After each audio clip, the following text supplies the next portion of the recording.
a what was the word? I run a creative business myself called West Creative, generally working with creative and community organisations, just to develop them into being more commercially minded or commercially successful. So I do some fundraising, but generally that hard cash as opposed to money from governments, and a lot of marketing and business development. And my background is in theatre management, so I know the arts, I know that environment. I'm gay myself, the reason why I hosted this film night was actually a personal driver. It wasn't really a business thing. I'm a bit frustrated that a lot of the gay scene in London, although being very out and proud, it can be quite sort of homogeneous. You know, you get a whole group of gay men or bears in a room, and it's just one thing. And I don't find social interaction that great. And I find it just sort of bores me. I'd much rather have a diverse mix of people in a room. So part of it was actually my reaction to the LGBT community in London. So that's why I wanted to try to host a film night. But for me, it was part social, part screening. There we go. These are my points. And for me, it was a phrase that I used, and we used it as a title, was, you know, queer identity, and that place, that kind of scope to enjoy where you fit with it and where you don't fit with it, whatever box you want to put yourself in or not put yourself in. So that was kind of the key reason why I had a go at setting it up. And I've been thinking about this for ages. I've probably been talking about it for about 2 years, as you do with all these ideas. So eventually you have to just kind of get on and do something, don't you? So I live in a warehouse community in North London. So it's a former textile manufacturing area. We've all converted these places. So ours is about 4,000 square foot. There's 10 bedrooms and a big communal area. So just a bit of context. I realise I didn't put that up anyway because it's just normal for me. It's not. It's brilliant. It's pretty. It's a bit more unusual. So around the area, there's an event called In-House Festival, and that happened the year before. And they had about 3,000 people over 4 days, and it was a short film festival.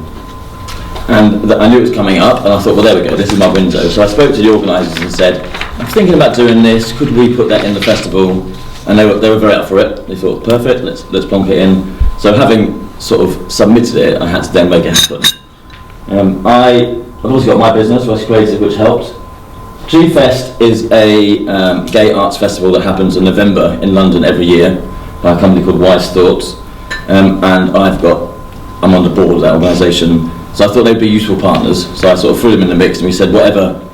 For me, it wasn't about making money. Obviously, it was about how that event could help in that kind of community. So I said we'll donate any profits to them as a partner. And at number 3 is our attempt at branding our communal area of our warehouse as a venue. A very occasional event venue. In fact, Facebook advertising rang me up this morning saying, so here you've got a venue, can we come and speak to you about advertising? I'm like, no, it's really just our front room. The In-House Film Festival donated the equipment, so a screen, projector and a sound system, which was superb, which was nice. Mm-hmm. But one of the biggest barriers I faced was around certification and getting a licence.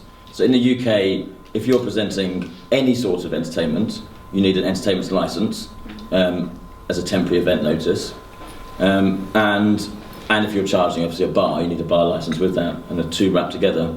And because in the warehouses we probably wouldn't normally bother going through a legal route, because it's half illegal where you're living, so can't have that in the video. It was anyway. And secondly, but because it was part of the festival, I thought it was important to apply for a licence, and also I knew I wanted that my immediate circle of friends was never going to be enough to populate it, so I needed to advertise it, therefore it would have been known to the authorities. But in applying for the licence, I didn't realise that short films, I'd have thought short artistic films on an LGBT topic would have been a community enough not to need a licence around it, or certification of the film. So I was quite surprised when the council wrote back and said, can I see the certificates for all the films you're submitting, of which I had no films at this point anyway. So that was, and they didn't really offer me any advice or support around it, but when I went back, I challenged it, that A, it was a not-for-profit event, B, it was around an LGBT and minority issue, and actually they'd done some films the year before without a licence, so there's a precedent. and then they signed it off and gave it through. So we got the license, which was useful. But I think if somebody wasn't as bold, they would have struggled at that hurdle. But sorry, my question is like certificate, but for the educational reasons, you actually do not need the certification, any of them. Sure. I mean, I think it's because it's copyright law. Okay. I mean, Oh, that's interesting then. So if you say like said educational, yeah. Well then, so that's just a useful thing to know. You know what I mean? I mean, the law has changed a little bit since then, and you can host community film nights, without need for certification or indeed a regulated entertainment license now in the UK. But that hadn't happened before. But yeah, all right, that's interesting. Yeah. So, but if you knew, you know what I mean? But if you don't know, you're suddenly faced, and the local authorities didn't do anything to inquire or talk. They just said, "Where's the certificate?" So the next challenge, having done that, got it set up, rolling, was finding filmmakers, and that actually was harder than I thought. So obviously I've got quite a big arts network that I can run through, so I'd obviously got the partner G-Fest set up, and I spoke to them, and even though they present films every year in their programme, they pretty much start in the same place I'm starting. So they didn't have a pool of people that they could go to, or they weren't forthcoming with that. Maybe they're precious, I'm not sure.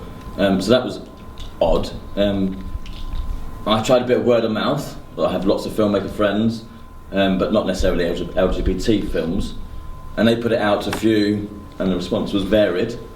The Arts Council have a newsletter that you can put a free listing in, and that probably got me about a third of the content, so that worked quite well.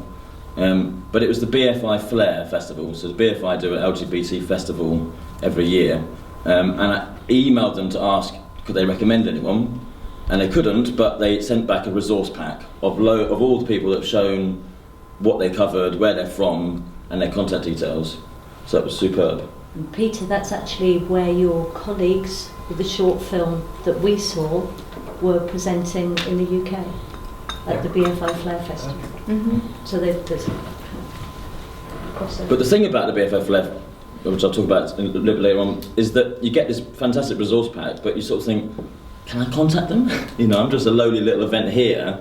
Is it embarrassing to, you know, will they just reject it or laugh? And there's a kind of an emotional response you go through in it. So I've got an idea on that for you as some advice for the future. But having said all that, we did get 9 short films in the end. Sort of an eclectic mix. It was a sort of mishmash curation was my approach. But we got 9 short films, and some of them had that sort of endorsement of the BFI. So 3 of them had been in the BFI festival, which was a useful talking point. Johnny Wu, I don't know if anyone knows, is quite a high-profile performance drag artist in the UK. And so we had a company who'd done some visual imaging with him as a 2 very short videos. So that was quite useful in terms of traction to talk about. One of the pieces was a French piece, so it was indeed a UK premiere, although I didn't use that phrase because it just felt a little bit low-fi. And yeah, mixed media, so a variety of different approaches and varying in length. So I was really pleased with that selection, although it was quite nerve-wracking in terms of the time. Finding an audience, which is interesting that a lot of you talked about in your previous observations. So I say my immediate circle is only ever going to go so far. So I had about 6 weeks to run up to the event, so it was quite short. Some of the most effective routes was social media, Facebook in particular. I also did some paid Facebook advertising, which allowed me to target by interests, so you can put a whole load of tags of words, and you can get quite narrow. You know, mile radius, gender, age, and I found that as a really most effective way to draw the biggest audience, and a bit of trial and error. You know, put out a few things, change it, but it's cheap, so it's definitely a good route. I use my arts media contacts, so it's a database of arts magazines and film listings, etc. Majority of that, because of the time length, was listings in free listings. So of what's going on in London. But I also managed to get 2 bits of coverage. One was a gay magazine called QX Magazine, it's big in East London. And then East London Radio did a blog and some coverage around it. So those 2 things actually helped bring in sort of profile. And it also helped when you share that back on social media because it gives you some authority. You know, people say, oh, if they're writing about it, there's something interesting happening here. A newsletter, which is on the right-hand side. Again, a very quick, easy way. It gave us a landing page to put all the information up. And it allowed people to share it. Word of mouth in these things is very useful. When the momentum came, people shared it a lot. And just in terms of search term, we called it, right, because I was that sense of queer. I wanted one word that captured the breadth of identity as opposed to a specific kind of market. So I went with the phrase queer short film night, London. And interestingly, it was a great search term. When you plonked it in, it came straight up. And there's something about, you know, being, if you want profile, to put something clear in. What's that? How am I doing on pace? There's some nodding, so I'm assuming you're coming with me. So again, I think I'll talk about a bit later on. But collateral. So the things that the filmmakers have got to help me as a organiser engage with an audience and bring it was varied in quality. Most of it was pretty naff and poor. These are some examples of stuff that was really useful. So plenty of the films, the Chance, which we're going to be showing later on, has been in an awful lot of other festivals. Therefore, the rosettes are really useful as an instant visual reminder to people of equality. So even if your event is low key, it's still worth giving something to them so that they can then use that as a visual reference across. You'll see Really Can't Fail and Chance are two film posters, which are great. That sort of sets up an expectation, but they're the only two that supplied them out of the 9. And then we've got some stills, something that's missing. Most filmmakers don't have good stills, which is a shame. And we only had one trailer. So that's, I mean, it's hard for short films to do a trailer because often you give away the whole film, but that was a well-written trailer for Chance.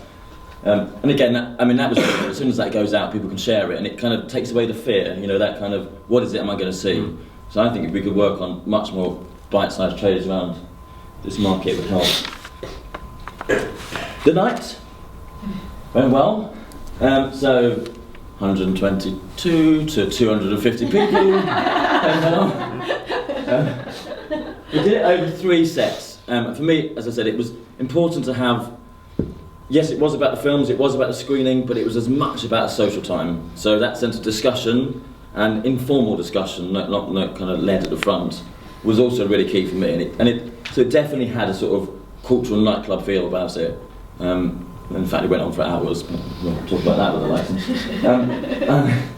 And we had a really good mixed audience.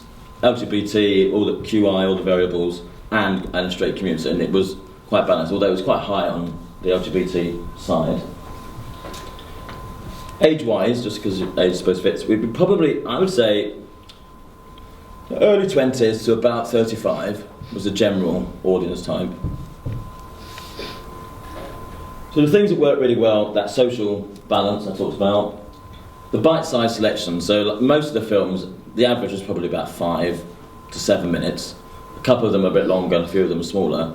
And that was great because you could watch a few and then you could stop. There was no, I find film nights can be quite intense sometimes. Mm-hmm. You're sort of stuck in them, you don't really have that much time to think in between. So that was quite useful. And yet the content, which was you saying that sense about normalising, or it's just okay to be gay. There's nothing. It doesn't have to be anything radical. It was by chance, but there was no full-on nudity, although it was upsetting for me at the start. I realised that actually it was great for the night. So there's no full-on nudity. There was no really heavy sex scenes. All that kind of anarchic, aggressive side that can often be around queer arts as a whole actually wasn't there, and there was an awful lot about normal stories. And I was quite pleased, and that really came through when I spoke to people, that it was the subtlety that was the most surprising for people viewing it, as opposed to the overt that you'd expect. But not everything worked. So calling it queer and having queer in the title, actually, straight or gay, people that were trying to share it actually became a barrier. So some people loved it, and some people were a bit like, I feel a bit, my brother said, who's straight, I feel a bit bad showing that to my gay friends, because is it just like, it's your word, and your word, our word. So interesting, although it also stood out for other people. Finances didn't quite work, but that's a minor point. And pure film lovers, those that came for the film, some of them would have preferred it to be more curated and less of this sort of bingo affair that I'd kind of just thrown together, mega mix of films. Whereas other people quite like the informality. So maybe it's about positioning. Is it about a social thing, and where's that balance?